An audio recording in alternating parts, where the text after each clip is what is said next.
Welcome to Rustbuster's installation guide for Dodge's 2002 to 2008 Ram 1500. Before we begin, if you're uncomfortable with any of the processes listed in this guide, we strongly suggest you seek the work of a professional. Ensure you have all the tools and utilities listed and that you're following all the manufacturer's safety precautions during use. Step 1. Disconnect your vehicle's battery and inspect for potential fire hazards such as leaking fuel lines and engine components. Prepare or remove these before starting. Finally, clear the work area of any safety hazards. Step 2. Lift your cab out of the way. Remove your body mount's bolt and bushing. Cut off the factory middle body mount and any obstructions in the work area. Then, grind the frame free of rust and debris, revealing bare metal. Spray the work area with a weld-through primer to help front against rust development. Step 3.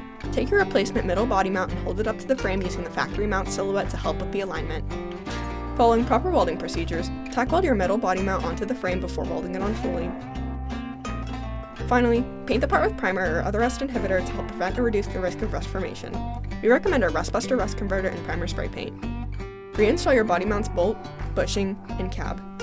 Then you're done!